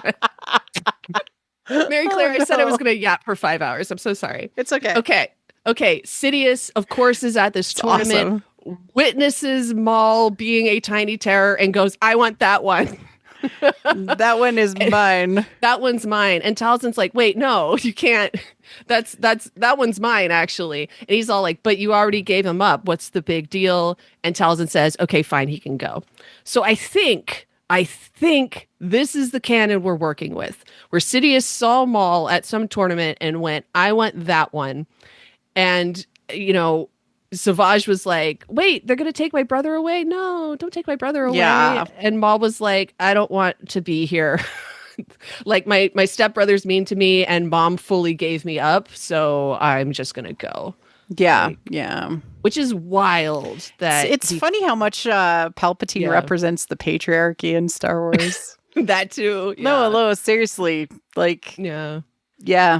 Like, I'm sorry. I told you I was going to. You can't love. You can't have love. Yeah, you can't have children. He fully just comes into this home where the single mom with her two kids is, quite happy, and he's just all like, "Wait, you're breaking tradition." Like, it's rough. It's rough. Yeah. Okay. So I'm hoping they're still twins, because that's really interesting, because it gives us a very Castor and Pollux idea, or like divine twins. I'm going to think about that a little bit more. Yeah. But we see young Maul training with Sidious, and he's trying his best, and he is not very good at it yet. And so Sidious like force lightnings him. Yep. With we've been new. We've seen this in like countless Maul books of him just being like tortured. It would be the worst to be Sidious's apprentice from a young age. Absolutely, yeah. Yep. It's already really bad when you're like in a walking coffin as Vader, right? Like, yeah, right. He just psychologically tortures you with your dead wife. But yeah, we see Maul's being his first death by Kenobi, and I really loved how they did the sound design, because we heard the gates of Naboo's like power reactor and like and then we saw like this like blur of Kenobi that like killed him. Yep. And then we see the reunion with Savage on Lothal Minor. Reunion of Savage and Lothal Minor, and Savage's death at the hand of Sidious. Yep. And Maul holding Savage's hand as he dies. Yeah. And we hear that line where Savage tells him, "You must have your revenge," which was one of the first things Savage like said to him when Maul was revived by Mother Talzin. Maul then tells Savage his like sad backstory, and Savage takes this in and says like, "Okay, then you need revenge." Yeah. Like he's immediately on the same page. Which like I wanted to bring up. I think it's so fun that Sam Witwer does like all of the voices in this scene. Yeah. Yeah. Except for Clancy Brown. Except for Clancy Brown and Ewan McGregor. They are both in the credits. But then so young Maul, young Savage, and Sidious are all voiced by Sam Witwer. So it's kind of like Maul's just talking to himself. Which is so symbolic. It is true. He is just talking to himself. He's just dealing with this stuff. But yeah, we have the big brain final moment, the big realization. He has actually been very much like Sandstorm, stripped of everything he thought was going on. Yeah. My home, my family, my brother, all taken from me. Sidious, you did this to me. Sidious. You did this. Yeah. I love that it was played as a light bulb moment, though I'm so confused because the whole like I blame Sidious for all of my problems is a thing. That's a conclusion he reached in the Son of Dathomir comic.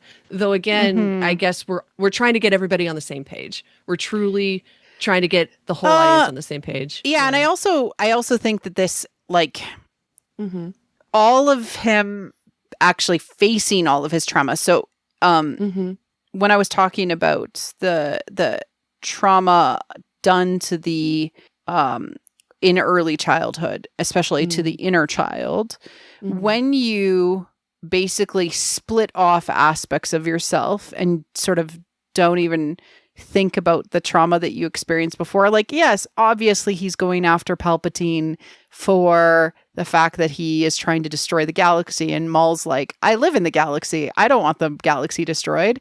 Like, that's kind of where we're at the start of the season. He's not going after him for the fact that he caused him all of this pain. Right? Yeah. Yeah.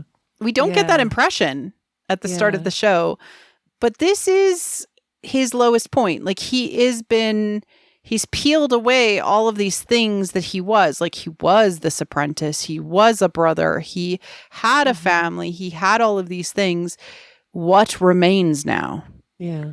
You know, and this is that dark night of the soul. Like, so when you're at your lowest point, when you're emotionally, like you're dying, you're experiencing an ego death, emotionally, when you experience this sort of soul death, you need to peel away all of these things about you to actually understand it. So, you know, they even call it facing your dark side, facing your shadow side. You need to land into a place of awareness. And then this is when like he is like stumbling around in the darkness and he collapses. Yeah. They put this scene in the trailers and I knew it was going to destroy me. Like seeing Maul be so weak and feeble and then just fall face first in the water. I didn't know the full context of the scene, but I knew it was going to wreck me. I could see it coming. His head falls into the water. So that means that he's in his unconscious self. Yeah. Right. So when your head is half in the water, you're half into the unconscious, half aware of what's happening. And he lifts his head and his inner child appears because he is at his rock bottom, lowest point.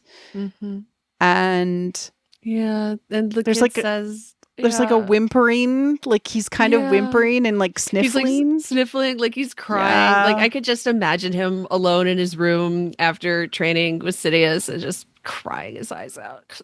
It's so hard. And it's like, and it hurts so much and it's not fair. Nothing about this is fair. And just like crying and just, I interpreted Child Maul saying, I'm sorry, like just apologizing for what he is and just being like, I'm sorry, I'm so weak. I'm sorry, I couldn't do more and I couldn't help you. I couldn't get away from this. I couldn't get away from this. just apologizing for everything that he is. And just this is what truly broke me. And this is what truly surprised me, was Maul looking at his childhood self and just comforting him and saying, it's all right. It's all right. That broke me. So baby Maul says, I'm sorry. And Maul has a tear run down his face. And then we say, he says, it's all right. It's all right. Yeah, it's all right. And the mirror version of himself, his inner child, cries too. Yeah, they're both. I've waited 26 years to watch Maul cry. I waited so long. Oh my gosh. I had to rewind it. I was like, that wasn't the water, was it? No, they're not doing that. No, he's crying. He's crying. I've waited so long to see Maul cry. It finally happened. I was crying too. I was sitting in front of my TV on my knees, Mary Claire, on my knees. So tears are purifying. Yeah. They are magical. They contain salt, and so they whisk away evil, right? Yeah. So he is in this moment very pure and reborn. Yeah. And then he's like filled with this new purpose. And he says, I won't let him do this to anyone else. Yeah, that's what really got me, this whole part where I was, again, I'm just like on my knees and just, I've waited. I didn't know I needed that. I truly didn't know I needed that. When he says, I won't let him do this to anybody else. 'Cause at the end of it all, that's what he's fighting for, power, all this stuff, a throne. At the core of it, he really earnestly does want what everybody else wants, and that's to be free of the Emperor and to stop all of the hurt. And it must be so hard for him, because out of everybody in the galaxy, he knows exactly what Sidious is capable of and exactly what he'll do if he has full control over somebody, like put in charge of a small child. Maul knows exactly what he will do, how he'll use him, and how quickly he'll discard him. So no, I don't think Maul considers Sidious a very good emperor at all. And 0 stars on Yelp. 0 stars on Yelp. Like, it's not like, if this is what he would do to me as a child, what is he going to do to this galaxy? And it's nothing good, and it's nothing loving, and it's nothing worth having. It's nothing worth having. And so it must be so hard for him to see so clearly what the Emperor is and what this empire is, and nobody's listening to him, and nobody wants to fight with him. And so when he said, I won't let him do this to anybody else, I just very quietly said, oh, because, that's something I've wondered myself, where it's like, what do I do with, all of this pain? Was my childhood like for, what was it for? What was the point? And, Star Wars has introduced this idea before of like, it's not about if we fight back, it's about how we fight back. So, Maul is searching for, how do I stop him from doing this to somebody else? And the conclusion I've reached, if anybody's curious, the conclusion I've reached is that we fight back by doing better. I absolutely refuse to pass that, what I've learned on, and I've gone to like great lengths to like examine behaviors in myself that I don't like, behaviors that I learned. And that's my way of making sure that they don't do this to anybody else. Yeah. It's breaking the chain. It is breaking the chain, truthfully. And I would really love for Maul to discover that, to be like, anytime I'm cruel to Devin or controlling, I am letting Sidious do this to somebody else. I'm, that's him acting through me. Exactly. Yeah. Yeah. And so I really loved seeing him make that promise to his younger self of like, I won't let this continue. And it's going to be really important that he he feels this, right? because it does start with compassion for self. And oftentimes you experience apotheosis by seeing yourself through another person's eyes, right? That's oftentimes how you first start to heal and pull back, eat that shadow. But in this, he forgave himself for the things that he hated about himself, that he was not strong enough when he was a child to protect himself. Yeah. It's all right. You were weak and you were small and you were wretched, and it's okay. Yeah. And it's all right. It's all right. It's all right that you were and are a small child. Yeah. And so when we're faced with these things, and we come to this realization, oftentimes it's in therapy, or we've managed to find a moment where we've realized these things, or we see it in media and we experience this. When we have this sort of apotheosis moment where we feel connected and we're like, actually, I am that child that I was then. That child is still me, and I have an opportunity to nurture that child. How we heal our inner child, because I do think I want to take a moment and just say, this is how we go about it. We acknowledge and validate. So we recognize when old emotional patterns are activated because of current events. Right. We reparent our own internal child. So we provide comfort, structure, validation to yourself that you missed as a child. You can journal, self-reflect, write letters to your younger self. Write fan fiction. Write fan fiction. Write story. Write stories, take your broken heart and turn it into art, right? Engage in play, reconnect with being a joyful child again. Right. And seek therapy. It's really important that you, with deep-seated trauma, especially early childhood trauma, that you're able to actually go and work with a professional that can guide you through this. But story is oftentimes the first step by which you engage and you understand that you have something that you need to work out. So when you've actually managed to eat your shadow or take back in what has happened here, this is what's happened. He's eaten his shadow. He's taken it back in. He's collected all these pieces. This is what we talked about collecting the bones. He is more whole than he has ever been. Yeah, that's really good. It's really good. I love this for him. We see an apotheosis moment in The Last Jedi. It's very similar. Rey sees herself in the mirror cave. Yeah. And sees herself alone, and then seeks out Kylo, her opposite, who she sees something in that reflects back to her, and they have the hand touch in the smut hut, as they call it. Because you're not alone. Because you're not alone. Neither are you. And same thing. Compassion in the dark is compassion, love. What did I talk about the thigh wound? Oh, the inability to recreate and grow. Yeah. And what heals that? He's connecting with his inner child. Compassion. Yeah. So he's the Holy Grail. Yeah, the Holy Grail. Act of compassion. The act of compassion. I'm not okay. And so I don't know if 100% he's healed, but he's had a small apotheosis, this moment, right? And so what happens after an apotheosis? An apotheosis is basically just the fact that you realize that you're actually part of the universe. You're not disconnected. You're not an individual. You're actually part of a greater thing.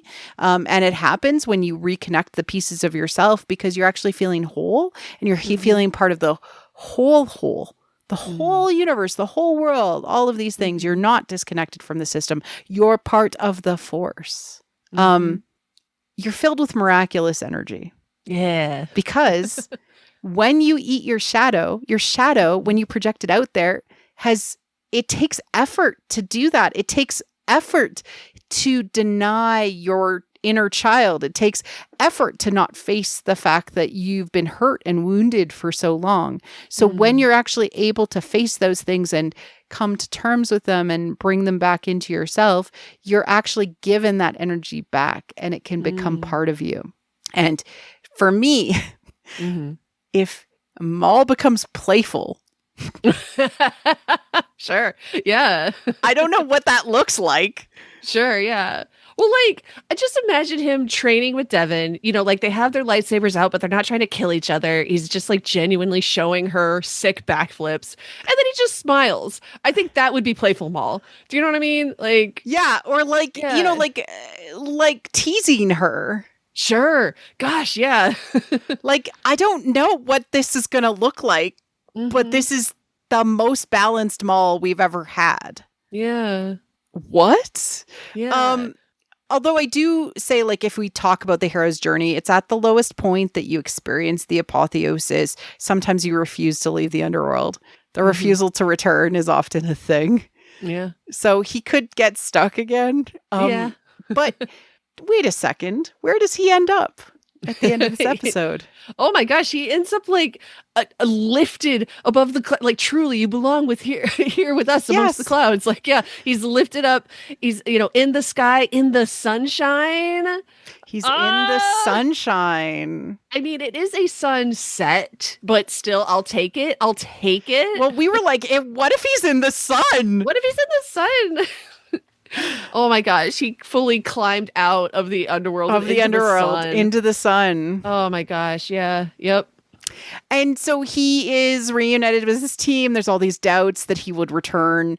Yeah, right. Like, I mean, it's very meta because, like, Maul is also a dying god, much like Ben Solo, and it's like, what if he's going to be returned? What if he's captured? No. He'll come back. Yeah, he's fine. Maul always returns. We've heard that saying, right? We know that. Yeah. You can't keep a good Sith down. Right. But they're in Demas's office, and I love the layout of this. There's undeniable triangles everywhere. The actual shape of the building is a triangle. This is, of course, representative of a third path. So between light and dark, there is a third way. There is between selfishness and selflessness, there is the self. There is the way that a new way, right? And Vario says, no, they'll never suspect we'd come here. Right? Yeah. And now I'm gonna look for us here. Yeah. It's the secret third option. Yeah. And Maul's wound is bound by a bandage. Yeah, it's patched over. Yeah. It's patched over. So I'm going to be on thigh watch, of course, for like thigh watch. If he gets hurt again. I'm always on his thigh watch, honestly. Yeah, I'm always watching. Vario gets a call from Drayden Voss, and I want a season 2 Paul Bettany, please. Heck yeah, why not? Let's go. And Maul looks very cool, staring out of the windows in the sunshine. Yeah, he looks cool and not sad at all. He looks. I love that he's just fully like in his own head. Like his eyes are closed, and you can tell he's just thinking thoughts. Yeah, he's like, I've had a day, like, you guys. He just had full therapy. He sure did. Yeah. Star Wars therapy, which is you go into a cave. Yeah. You get worn down by a mythical sandstorm. Yeah. And then you face your inner child, and you forgive your inner child for all the things. And you're like, I love you too. Tears. I love you too. Tears. First tears I've shed in 30 years. It's okay. Oh my gosh. What a miraculous episode. What an amazing episode. I have a question that is only half serious. Okay. Should I quit? Should I quit while I'm ahead? Should I? Like, we keep saying, like, he's so balanced right now. And it's like, if Sisyphus is going to push this boulder up this hill, I think this is as high as it's going to get before it starts tumbling back down again. Should I just quit? I don't know. He lets Kira go. Yeah, he does let Kira go. But like, so much of this was me really hoping that Devin was going to see Maul for who he is. And then in caring for Devin, Maul would learn to care for himself. But he genuinely just had the best moment I've ever seen him have, where he like forgave himself for being weak and small. And I just feel so happy for him. And I can't imagine it getting any better. So maybe I should just quit. But he's going to get to Yeah. actually kick ass with Devin. With Devin, heck yeah. Oh, here's hoping. I really hope so. Yeah, we've only got 2 episodes left, and I don't know if this team up's coming. That might be a season 2 thing. I have no idea. I think we've seen pictures. From season 2? No, of this last episode. Oh, of this. Oh, absolutely. We have. The Strange trailers gave Alice, everything away. yeah. The trailers gave everything away. So I wonder if instead of Maul and Devin teaming up, maybe this ends with Devin getting captured. This is me like just throwing a theory out there. Who knows? Yeah, because if Vader shows up and sees this young Jedi, he's going to be like, "Ooh, a new Inquisitor for me." Oh, Lovely. You know what I mean? And he'll take her away. And then Maul will have to be like, well, am I going to let Sidious do this to somebody else? Am I going to let Sidious take Devin and corrupt her and turn her into an Inquisitor? Oh, dude. I think not. I think not. Oh, dude, because then that means that partially her dark side fall is not actually Maul's fault. Yeah, if he rescues her and she's had like maybe 3 Inquisitor lessons and she's all like, I have so much anger now, you don't even know. No, I mean, I like it. That's cool. Maybe, like, who knows? I mean, who knows? I do like it because sometimes the predator turns into the protector. We've already talked about that. Mm-hmm. Yeah, that would be a heck of a cliffhanger for the end of season 1. It would be Devin getting captured by Vader. Oh my God. Yeah, and then they would also like show like why there's like this weird vibe between Vader and Maul in Rebels. Like, yeah, like why there's so much going on there. Yeah, they have to play within that canon, right? Because it is like the animated canon. They can't just change the backstory on us multiple times. Yeah, they can and will. Gosh. Yeah. Oh my gosh, I don't think you should quit because No. It was half serious. I'm not going to quit. You're like, no, I'm locked in. No, I'm fully locked in. But also, maybe I should quit while I'm ahead. I'm not going to. But I'm here to hold your hand. Thank you. Oh, I love that. Let's cling to each other. Oh. I am so impressed with this show. Me too. This was lovely. I can't believe they're going to make me watch a cop drama after this. Like, I'm so... This could have been the whole show. Why wasn't this the whole show? I'm so mad we have to go back to a freaking beat procedural. Like, I'm so mad about it. I mean, I don't know. I wonder if it'd be cool if the temple in the woods is where the showdown with Vader is. Oh, absolutely. It's going to be. Absolutely. Yeah. Yep. Yeah. Mm-hmm. Oh my gosh. I'm not even convinced Vader will show up. I think Vader will be a tease for season 2. So, like, who knows? We're all speculating for the end. Okay. Yeah. Yeah. Vader does show up at the end of the season, but it's Devin being delivered to Vader. Oh, yeah. So it's not even like the confrontation with Maul and Maul realizing that she's been sent to Vader. Yeah, that she's been abducted by the Inquisitors. Yeah. Like, oof. Yeah. Because that would be like so good. Especially because like he spent this whole season making stupid decision after stupid decision to, to pursue Devin. And then him being like, well, in for a penny, in for a pound. I guess I'm going to go fight Vader for my apprentice. Yeah. Yeah. Any other predictions? No. Gosh, I'm so keyed up. No. And this has been like such a joy to watch. So I'm really, really happy with it. And I hope everyone's enjoyed this. And if you, again, anything resonated with you or you're like feeling big feels, like write them down. It's important to examine them later. And when you're feeling good. Yeah. Yeah. I love all of you. I love you all so much. Yes, and thank you for coming along on this journey and your great comments that we've been getting on the episodes. Thank you so much. And we will be back with the finale next week. Just as a reminder, if you are all about avoiding spoilers, apparently Disney Plus is going to be releasing the last 2 episodes in your time zone at midnight on May the 4th. So local time, May the 4th. Local time. Star Wars Day. Insane.